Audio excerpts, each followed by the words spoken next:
বাংলাদেশের লেখক জীবনটা যারা ফুল টাইম লেখক তাদের কথা বলছি, আমি বলবো অবমাননাকর। বয়স্কদের মধ্যে মেলামেশা করে দেখেছি, তরুণদের আমি দোষ দিতে চাই না। ইট, সিমেন্ট, বালু এবং টাকা, এই চারটা আমাদের সমাজের প্রধান আলোচ্য। সমাজে ক্ষমতাশালী হওয়া, অর্থবিত্তের মালিক হওয়া, প্রভাবশালী হওয়া, দাপুটে হওয়া, এগুলোর সাথে শিক্ষার কোনো যোগ নেই। যে বিষয়ে আলোচনা হচ্ছে বা যে বিষয়ে অনুষ্ঠানটা, আমি বলবো বাংলাদেশের সবচেয়ে উপেক্ষিত একটা বিষয় আজকে অনুষ্ঠানটা হচ্ছে। বই তো উপেক্ষিত বটেই, বইয়ের রিভিউ আরো বেশি উপেক্ষিত, মানে চরম উপেক্ষিত এক বিষয়ে এখানে অনুষ্ঠান হচ্ছে। আর আমি এই বিষয়ে বলার জন্য উপযুক্ত মানুষও না, তবু এলাম কেন সেটাও তো একটা এসেছি আসলে এবং বই পত্রিকাটার জন্য।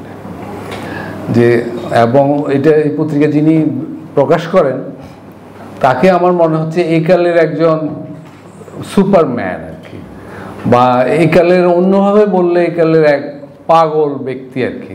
বই লেখা, বইয়ের রিভিউ হওয়া এবং বই বিষয়ক একটা কাগজ, আমি মূলত বিস্মিত হই। এবং ওনার সাথে দেখা হলেই যখন উনি বলে যে আরেকটা সংখ্যা বেরিয়েছে, আমি প্রথমেই জিজ্ঞেস করি যে কতটা ছাপলেন আর কি, সংখ্যাটা কত। মানে এটা এই কারণে আমি বুঝতে চাই যে এই ধরনের পত্রিকার গ্রাহক সংখ্যা কত। আমি সামাজিক বিষয়ে লিখি, তো সমাজ আমার কাছে আগ্রহের ব্যাপার। তো বাংলাদেশের সমাজকে বোঝার জন্য এই এবং পত্রিকাটা কত সংখ্যা বের হয়, এইটাও আমার কাছে একটা ভালো ডেটা। এই একটা কাগজেই আমি দেখি যে লেখককে গুরুত্ব দিচ্ছে আর কি। মানে আমার কাছে মনে হচ্ছে আমি গুরুত্ব পাচ্ছি এই লোকটা দ্বারা, এই ভদ্রলোক দ্বারা, সেই জন্য উনি আমার কাছে একটা আগ্রহের ব্যাপার আর কি। একসাথে দেখা হলে আমি বসাই ওনাকে এবং দুটা কথা বলার চেষ্টা করি। এখন অবস্থা এমন, শুধু লিখতেই পারি, আর কিছু পারি না। কিন্তু এই জীবনটা কিন্তু আমি বলবো যে বাংলাদেশের লেখক জীবনটা যারা ফুল টাইম লেখক তাদের কথা বলছি, আমি বলবো অপমানকর এই শব্দটা আমি ব্যবহার করতে চাই। মনে করেন মধ্যমানের ভালো, বললাম খুব ভালো না আবার খুব খারাপ না, একটা বই কত সংখ্যা ছাপা হয়। এখানে বোধহয় প্রকাশকও আছেন শুনলাম, 500 কপি ছাপা হয়, 300। আমি গত মাসে বদরুদ্দিন উমর স্যারের বাসায় গিয়েছিলাম। স্যার একটা বই ওই দিনই বেরিয়েছে আমাকে দেখালেন। তারপর স্যার নিজেই বললেন এটা কত ছাপা হয়েছে বল। তা আমি বলেছি 500 কপি। স্যার বললো না, এটা 300 কপি ছাপা হয়েছে, ওনার লেখা বই। তারপর উনি বললেন যে 1990-এর দিকে বই ছাপা হতো 1200 কপি। স্যার নিজে বললেন, আমি জানি না, এখানে কাশেম স্যার আছেন, উনিও জানেন। তারপর বললেন যে পাকিস্তান আমলে 2200 কপি ছাপা হতো প্রথম। তার মানে আমরা কোথা থেকে কোথায় আসছি আর কি। এইগুলো তো সামাজিক ডেটা, মানে সূচক বোঝার জন্য। আচ্ছা, এখন মনে করেন আমি ধরলাম 300 না 500 কপি ছাপা হচ্ছে। প্রকাশক ইদানিং প্রকাশকরা একটা চুক্তিপত্র দেন লেখকদের, সব জায়গায় না, আমি কোথাও পেয়েছি। সেখানে একটা শর্ত থাকে যে 100 কপি কোনো হিসাবে আসবে না সম্মানের জন্য। কেন এই 100 কপি কোথায় যাবে প্রশ্ন উঠতে পারে, কিন্তু আপনি প্রশ্ন করতে পারবেন না। বাকি হলো 400 কপি। তো ধরা যাক আমি বসে বসে ভাবছিলাম 400 কপি বই 400 টাকা করে বিক্রি হবে, 1,60,000 টাকা। ওই চুক্তিপত্রে থাকে লেখক পাবেন 8% সম্মানী, অর্থাৎ প্রতি 100 টাকায় লেখক 8 টাকা পাবে। তাহলে যদি প্রথম সংস্করণ বিক্রি হয়ও, খুব কম লেখকের বই প্রথম সংস্করণ 1 বছরে বিক্রি হয়, আমি জেনে বলছি, তাহলে 12-13,000 টাকা পাবেন, তাই তো হিসাব, আমি যদি ভুল না করি। তাহলে একজন লেখক, মনে করেন আমি গবেষণাধর্মী বই লিখি, আর্কাইভে যাই, আসলে যাই বিভিন্ন জায়গায়, বা অন্তত নিজে কিছু বই তো কিনতেও হয় পড়ার জন্য। সব মিলে 1 বছর কাজ করে একটা বই, 1 বছর কাজ করে আসলে ভালো বই লেখা হয় না, আমি যেগুলো কাজ করি সেগুলো পেলাম 13,000 টাকা। এই হলো। এবং বদরুদ্দিন উমর সাহেব বললেন, এবং এটা সত্য, আমি আগেও জানতাম কথাটা, আমরা সবাই ওনাকে প্রশংসা করি ওনার ভাষা আন্দোলনের গবেষণাধর্মী কাজটার জন্য। উমর ভাই বললেন যে ওই বই নিয়ে আজ পর্যন্ত কোনো ভালো রিভিউ হয়নি। বদরুদ্দিন উমরের ভাষা আন্দোলনের বইটা নিয়েও রিভিউ হয়। আমি জানি না কাশেম স্যারের কয়টা বই নিয়ে রিভিউ হচ্ছে, খুব বেশি না, অল্প হবে। এবং স্যার একটা কাগজ বের করতেন, আমাদের সময় খুব জনপ্রিয় ছিল, আমি একটু আগে জিজ্ঞেস করছি, এটা এখন বেরও হয়। এরকম আর কি, মানে পরিস্থিতিটা ভালো না। আমি নিজে কিছুদিন আগে পর্যন্ত পড়াতাম ফিলসফিতে ফুল টাইম অনার্স। আমি কোনো অনার্স স্টুডেন্ট এখন আর গত 5-10 বছর পাইনি যারা মূল বই পড়ে, গাইড বই পড়ে। মানে প্লেটো পড়ছে, প্লেটোর রিপাবলিক ইংরেজিটা না, বাংলাটাও না, প্লেটোর রিপাবলিকও কোনোদিন দেখেও নি, কাভারও দেখে। একটা গাইড বই পাওয়া যায় প্রত্যেকটা কোর্সের এগেনিস্টে, সেইটাই কিনে সেইটাই পড়ে। ওই রিপাবলিক বইয়ের দোকানও পাওয়া যায়, আমি জেনে বলছি আপনাকে। তো এই হলো, আমরা এই জায়গায় চলে এসেছি, পুরো বাংলাদেশ এই জায়গায় চলে এসেছে। এইভাবেই কিন্তু জাতীয় বিশ্ববিদ্যালয়ের শত শত নয় হাজার হাজার অনার্স গ্র্যাজুয়েট তৈরি হচ্ছে আমাদের। ওনারাই আবার শিক্ষকও হচ্ছেন, ওনারা সরকারি কর্মকর্তাও হচ্ছেন। মানে এটা সবাই, আমি বলছি ওনারা, আমি এইভাবে বলছি না, এটাই আমাদের একটা প্রক্রিয়া, একটা জাতীয় প্রক্রিয়া। এইভাবে আমরা একটা জাতি গঠন করেছি। জামাল নজরুল ইসলাম আমাদের আগের প্রজন্মের একজন প্রিয় শিক্ষক ছিলেন। তো ওনার বিখ্যাত একটা কথা ছিল চট্টগ্রাম বিশ্ববিদ্যালয়ে, যে একটা জাতির জন্ম হয় শ্রেণীকক্ষে। শ্রেণীকক্ষে মানে পাঠের মধ্য দিয়ে, বই পুস্তকের ভিতর দিয়ে পড়াশোনা, জ্ঞানের অন্বেষণ, জ্ঞান জানা, বোঝা, অ্যানালাইসিস। তো আমাদের কিভাবে জন্ম হবে? একটা ভালো বই ছাপা হচ্ছে 500 কপি, 17 কোটি দেশের মানুষ, সেটা বিক্রি হতে কয়েক বছর লেগে যাচ্ছে। সেখানে লেখকের জীবন, আমি বললাম, বইয়ের জগৎ, পাবলিশার কিভাবে বাঁচবে? এবং এটা কিন্তু বাংলাদেশেই শুধু নয়, পশ্চিমবঙ্গেও এরকম অবস্থা। আমাদের এখানে অনেকে ভাবেন পশ্চিমবঙ্গে বোধহয় একটু ভালো, কিন্তু অনেক ভালো নয়। কালকে আমি জেনেছি আনন্দ প্রকাশ পাবলিশার্সের বার্ষিক বছর জুড়ে টার্নওভার মাত্র 20 কোটি টাকা, খুব একটা বেশি নয়। কিন্তু পুরো বঙ্গে এই অবস্থা চলছে। আমাদের অবস্থা বেশি করুন অবশ্যই, ডেটা অন্তত তাই বলছে। তো সেরকম একটা পরিবেশে সভাপতি শুরুতে বললেন কিছু প্রত্যাশা নিয়ে ফিরতে চান। আমার মনে হয় এটা রূঢ় অবস্থাটা, বাস্তবতা এরকম, খুব প্রত্যাশা নিয়ে ফেরা, খুব প্রচণ্ড আশাবাদী মানুষই পারে আর কি এরকম প্রত্যাশা নিয়ে চলাফেরা করছে। উনি পারছেন, উনি বেরও করছেন পত্রিকা, এবং সেখানে এক ধাপ এগিয়ে বুক রিভিউ প্রতিযোগিতা হচ্ছে।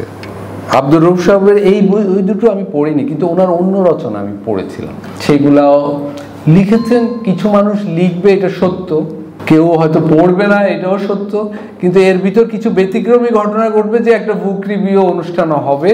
এইটা আমার কাছে একটা ঢাকা শহরে একটা নতুন ঘটনা আমার মনে হচ্ছে, ব্যতিক্রমী ঘটনা।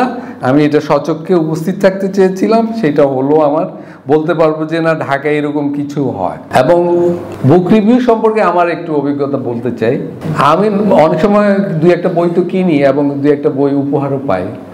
পড়ার অভ্যাসের মধ্যে একটা নোট নেওয়ার অভ্যাসও আছে। তো অনেক সময় ইচ্ছা করে যে একটা বুক রিভিউ লিখে কোথাও ছাপতে দিই। বাংলাদেশের সাহিত্য পাতা, এখানে কোনো সাহিত্য সম্পাদক আছেন কিনা আমি জানি না, একজন প্রাক্তন আছেন। সাহিত্য পাতাগুলো এক ধরনের কার্ড আকারে আছে। আমি সাহিত্য পাতা লেখার লোক না, আমি রাজনীতি বিষয়ে লিখি, কিন্তু ওই যে বুক রিভিউ লিখে আমি ধর্ণা দিতে হয় সাহিত্য সম্পাদকের কাছে। তো বুক রিভিউ সবচেয়ে ছোট আশা করেন সাহিত্য সম্পাদক, যে আমাকে বলে দেওয়া হয়, আমিও জেনেই লিখতে বসি যে 400 শব্দ হতে পারে হায়েস্ট। 400 শব্দ মানে 4টা প্যারা আর কি। বইটা হয়তো 500 পৃষ্ঠার একটা বই, হয়তো গবেষণাধর্মী একটা বই, কিন্তু এটা 400 পৃষ্ঠায় একটা বুক রিভিউ লিখতে হবে। এবং সাহিত্য পাতায় আপনারা পরীক্ষা করতে পারেন আমার কথা, সাহিত্য পাতার সবচেয়ে নিচে ছোট আকারে একটা বুক রিভিউ ছাপা হবে। সাহিত্য পাতার একদম উপরে বুক রিভিউ দেখেছেন কি কখনো কেউ আপনারা? যে সবচেয়ে মেইন আর্টিকেলটা ছাপা হয়েছে একটা বুক রিভিউ, আমি খুব একটা দেখি নাই। আর আমারটাও কখনো, আমি এই সম্প্রতিও 2-3টা বুক রিভিউ করেছি নিজের আগ্রহে, নিজের পছন্দের বই, কিন্তু ওই 400 শব্দের কম, এবং সেগুলো খুব ছোট আকারে ছাপা হয়েছে, কিন্তু তাতেও আমি খুব কৃতজ্ঞতা বোধ করেছি আর কি। এখন এবং সাহিত্য পাতাকেও দোষ দেওয়া যায় না আবার।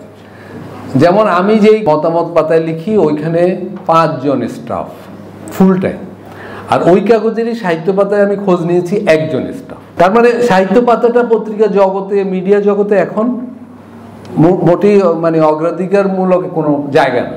এবং ইলেকট্রনিক্স মিডিয়ায় সাহিত্য নিয়ে কোনো প্রোগ্রাম হয় কিনা এটাও আমার খুব একটা জানা নেই, মানুষ তো ওইটাই বেশি দেখে, কিন্তু ওইখানে মনে হয় না সাহিত্যের ভিউয়ার আছে। ওইখানে ভিউয়ার হলো এই যুগে মানে কি প্রচার হবে সেটার সাহিত্য ভিউয়ার নেই, সাহিত্য কাগজও আমাদের নেই। তো সব মিলে আমি যা বলতেছি একটা সংকটের চিত্র আর কি। এরকম সংকটের তো একটা দায় আছে, ছাপ আছে, সামাজিক ফলাফল আছে। ফলে ওই সংকটগুলোর কারণে আমাদের সমাজে কিন্তু রাজনৈতিক দুরবস্থা তৈরি হয়, স্বৈরতন্ত্র চেপে বসে। আমি যখন ক্যাম্পাসে যাওয়া শুরু করি, যেটা দিয়ে বলছিলাম, সে ক্যাম্পাসে যাওয়া শুরু করেছিলাম স্বৈরতন্ত্র তাড়ানোর জন্য। সেই তিতুমির কলেজ থেকে হেঁটে চলে আসতাম যে আজকে মিছিল হবে এরশাদের বিরুদ্ধে, এই মিছিলে আমাকে থাকতেই হবে, এবং ওইভাবেই পুরো পরে ভর্তি হয়েছি, এরশাদকে তাড়ানো হয়েছে, পাশ করে বেরিয়েছি, আরও স্বৈরতন্ত্রে এসেছে, আবার তাড়ানো হয়েছে, স্বৈরতন্ত্রের পর ফ্যাসিবাদ এসেছে। কিন্তু এখন আমরা গণঅভ্যুত্থানের পরবর্তী সরকারের মধ্যে আছি। এখন দেখছি যে নানা ধরনের মব হচ্ছে, নিরাপত্তাহীনতা বেড়ে গেছে, আবার কনফিউশন তৈরি হচ্ছে যে গণঅভ্যুত্থানের যে স্বপ্ন নিয়ে এত মানুষ জীবন দিল, এত মানুষ আহত হলো, সেই স্বপ্ন কি বাস্তবায়ন করতে পারবো? আগস্ট সেপ্টেম্বরে যেরকম জোরের সাথে বলতে পারতাম, এখন কিন্তু আবার কনফিউশন তৈরি হয়েছে। এটার কারণ ব্যক্তি না শুধু, এটার কারণ হলো সমাজ। আরো সরাসরি বললে আমাদের পরিবার এবং বিদ্যাপীঠ, যেখান থেকে আমাদের শুরু সবার, কারণ ওইখানেই মরণশীলতার সংকট, ওইখানেই পুরুষতন্ত্র বাসা বেঁধেছে, ওইখানেই সামন্ততান্ত্রিক চিন্তা মনোভাব বাসা বেঁধে আছে, ওইখানেই সহিংসতার মনোভাব বাসা বেঁধে আছে। কারণ এই যে পড়ার অভ্যাস, বোঝার অভ্যাস, বিশ্লেষণী ক্ষমতার অভ্যাস, তারপরে বুদ্ধিবৃত্তিক প্রশ্ন তৈরি হওয়ার যে অভ্যাস প্রচলন, সেটা তো পরিবারই হয়, বিদ্যাপীঠই হয়। আমাদের বিদ্যাপীঠগুলো শেষ হয়ে গেছে, আমাদের পরিবারগুলোতে ওই সহিংস মনোভাব, সামন্ততান্ত্রিক মনোভাব, মানে ওইগুলারই দাপট বেশি।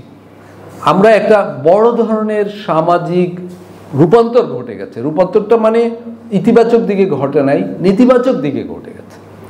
ফলে 17 কোটি দেশের মানুষের দেশে যে 500 কপি বই বিক্রি হয়, 500 বা 300 কপি, এইটাই হওয়ার কথা। এবং সেই 300 কপি বিক্রি হতে যে আবার 3 বছর লেগে যায়, সেটাই হওয়ার কথা।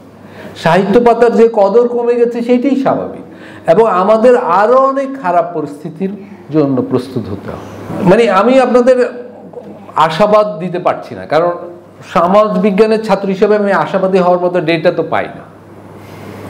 এখন যদি সোশ্যাল সার্ভে করা হয়, আমাদের এখানে কোনো সোশ্যাল সার্ভেও হয় না, যদি আপনি 100 জন লোককে জিজ্ঞেস করেন, যার মধ্যে আমি নিজেকে আলাদা ভাবছি না, যে রবীন্দ্রনাথ এবং নজরুল ইসলামের কোনো বই পড়েছেন কিনা, হয়তো 1 ভাগ লোক পাওয়া যাবে।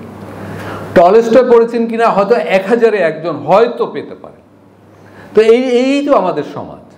এখানে প্রধান আলোচ্য বিষয় হলো, বয়স্কদের মধ্যে মিলামেশা করে দেখেছি, তরুণদের আমি দোষ দিতে চাই না, ইট, সিমেন্ট, বালু এবং টাকা, এই 4টা আমাদের সমাজের প্রধান আলোচ্য বিষয়। এখানে বই কি লেখা হচ্ছে, এগুলো বা কি ছবি আঁকা হচ্ছে, কি গান তৈরি হচ্ছে, মানে কি প্রদর্শনী হচ্ছে, এগুলা জ্ঞান রাজ্য নিয়ে এখানে কনসার্ন। এবং আমি তো গ্রামেও যাই, গ্রামেও থাকি, সেখানে শিক্ষিত পরিবার এবং মনে করেন শিক্ষা নেয়নি, এই 2 পরিবারের যে যদি তুলনা করা হয়, শিক্ষার দিকে যায়নি ওই পরিবারটা ভালো আছে।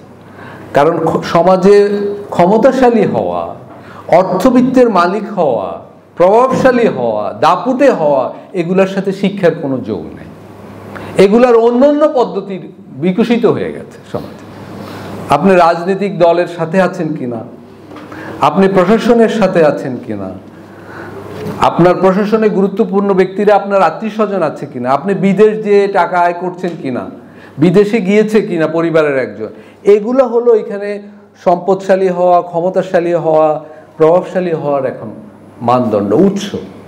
ফলে একটা নতুন সমাজ, নতুন অর্থনীতি এখানে কায়েম হচ্ছে। এখন এর থেকে ট্রান্সফরমেশন হবে কিনা, বারবার আমরা তো চেষ্টা করছি, কিন্তু আমরা সফল হচ্ছি না। আমরা 90 একবার চেষ্টা করেছি, এখন আরেকবার চেষ্টা হচ্ছে। কিন্তু ওই যে বললাম, চেষ্টা করতে হলে যে জায়গাগুলো হাত দিতে হবে, গোড়ার জায়গাগুলায়। একটা গোড়ার জায়গা হলো আমাদের পাঠ্য বই, কি পড়বে আমাদের শিশুরা নিচের ক্লাস থেকে উপরের ক্লাসে। দেখবেন যে যুদ্ধটা গণঅভ্যুত্থানের পরে ওইখানে লেগেছিল, সামাজিক একটা যুদ্ধ হয়ে গেল, এবং সেই যুদ্ধে কারা পরাজিত হয়েছে কারা জিতেছে আমরা সবাই জানি। আমরা কিন্তু ইতিবাচক পরিবর্তন পাঠ্যপুস্তকে কিন্তু করতে পারবো না, পারি নাই, পারার লক্ষণ নাই। আগের বারও তাই হয়েছে, গত 15 বছরেও পাঠ্যপুস্তকের ক্ষেত্রে একটা বড় ঘটনা ঘটেছে। এবং অনেকেই বলবেন যে শিক্ষার হার তো বেড়েছে, অনেক গ্রামে এখন 6 তলার নিচে প্রাথমিক স্কুল খুঁজে পাওয়াই মুশকিল। কিন্তু ওই স্কুল দেখে আপনি বিভ্রান্ত হবেন, স্কুলের ভিতরে ঢুকবেন, দেখবেন তো 6 তলার 5 তলায় খালি থাকে, নিচ তলায়ও সব রুমে স্টুডেন্ট নাই। আমার গ্রামে আমি যে স্কুলে, প্রাথমিক স্কুল, সেটা 100 স্টুডেন্ট পায় না। স্কুলের ছাত্ররা অন্য জায়গায় চলে গেছে, অন্য ধরনের বিদ্যাপীঠ হয়ে গেছে, সেগুলো ভালো চলছে। মানে এবং আমার সার্ভেতে বলে, যেমন আমার বাড়ি, গ্রামের বাড়ি নোয়াখালীতে, নোয়াখালীর স্কুলে পড়ে শুনে বড় হওয়া কোনো মহিলা ডাক্তার পাওয়া যাবে না 10 বছর পর, এটা আমি অনুমান করতে পারি। অর্থাৎ নোয়াখালীতে যিনি গাইনোকোলজিস্ট হিসেবে প্র্যাকটিস করবেন, ওনাকে ঢাকা থেকে যেয়ে করতে হবে, অন্য শহরের বা ঢাকায় পড়ুয়া কেউ যে করবে, বুয়েটেও পাওয়া যাবে না। কিন্তু অর্থবিত্তে নোয়াখালী খুব শক্তিশালী জায়গা ইতিমধ্যে, ঢাকার মধ্যেই জীবনযাত্রার মান। তার মানে অর্থশালী হওয়ার অন্য ক্রেতা গোষ্ঠী আমরা তৈরি হয়েছি। নলেজ ওয়ার্ল্ডে আমাদের সামনে ভয়াবহ শূন্যতা তৈরি হয়েছে। তো এরকম অবস্থায় কথা না বাড়ায়, নিশ্চয়ই এটা তো সত্য যে হাল তো ছেড়ে দেওয়া যাবে না। একটা জাতি তো এভাবে মরে যেতে পারে না, একটা জাতি তো এভাবে শেষ হয়ে যেতে পারে। পুরো সাউথ এশিয়ায় বাংলাদেশ হলো সেই জাতি যারা মুক্তিযুদ্ধ করে দেশ গঠন করেছে, প্রথম জাতি। তারা অন্যদের পথ দেখাবে, এবং অন্যরা আসলে তাদের, যেমন বেলুচিস্তানে গত মাসেও আন্দোলনের স্লোগান ছিল বাংলাদেশ, যে আমরা দ্বিতীয় বাংলাদেশ হতে চাই। অর্থাৎ বাংলাদেশ রাজনৈতিকভাবে পথ দেখিয়েছিল পুরো সাউথ এশিয়ায়, কিন্তু বুদ্ধিভিত্তিক জায়গাটা আটকে গেছে। এটা আমাদের একটা রাজনীতিবিদদের ফেলিউর। কাশেম স্যার এটা বলবে নিশ্চয়ই। কিন্তু এখন রাজনীতিবিদরা হেরে গেলেও কি আমরা তাইলে আত্মসমর্পণ করে বসে থাকবো বা সুইসাইড করব, আত্মহত্যা করব নিজেদের? আমার মনে হয় সামাজিক এই ছোট ছোট উদ্যোগগুলো সেই অর্থে খুবই গুরুত্বপূর্ণ, প্রচন্ড রকমের গুরুত্বপূর্ণ। যে কোথাও সম্প্রতি মোহাম্মদপুরে একটা ছোট বাড়িতে একটা বইয়ের প্রদর্শনী হচ্ছে, মানে ঢাকায় কিন্তু অদ্ভুত অদ্ভুত ঘটনাও ঘটছে আজকের অনুষ্ঠানের মধ্যে। মোহাম্মদপুরে একটা বাড়ি, স্বতন্ত্র বাড়ি, তার ছাদে একটা বই বিক্রির আয়োজন করেছিল। এবং কল্পনা করতে, আমি জানি না এখানে কেউ গিয়েছেন কিনা, আমি একদিন যেয়ে অবাক হয়েছি। এত বিপুল সাড়া, বিপুল বিক্রি, বিপুল মানুষ সেখানে সপরিবারে আসছিল, বই পুস্তক কিনেছে, আলাপ করেছে, সেখানে আড্ডা দিয়েছে। তো তার মানে সমাজে একটা বিকল্প স্রোত, একটা সম্ভাবনার ক্ষীণ স্রোত বলবো না, একটা ছড়া আর কি। ওই চা বাগানে ছোট পানির যে ঝিরি বলে, একটা ঝিরিও কিন্তু বইছে। এখন সেই ঝিরিকে কেটে একটু পথ করে দেওয়ার ব্যাপার হয়তো আছে, একটা সুযোগ আছে বা দায়িত্ব আমাদের উপর বর্তেছে। তো কিছু মানুষ সেই এরকম চেষ্টা করছেন। এই আলোচনাকে এই জন্য মানে কি বলবো, অভিনন্দনও জানাতে হয়, মনে হয় যেন দূর থেকে অভিনন্দন জানাতে, সাথেও থাকতে চাই এরকম কিছু হলে। এবং মনে হয় মানুষ তো বা একটা সমাজ তো পিছু হটতে হটতে যখন দেয়ালে বা একদম খালের একেবারে কিনারে চলে আসে, তখন তো পিছনে তাকিয়ে যদি দেখে যে কিনারে চলে এসেছি, আমাকে এখন সামনে এগোতে হবে, সেরকম একটা মুহূর্ত হয়তো আসবে আমাদের, হয়তো এসেছে, হয়তো এইটাই সেই মুহূর্তের শুরু। তো আমরা নিশ্চয়ই আবার চেষ্টা করব, এবং বইকে ধন্যবাদ দিই আয়োজনের জন্য, এবং এইটা যদি আরও চালু থাকে ভালো হয়। ধন্যবাদ।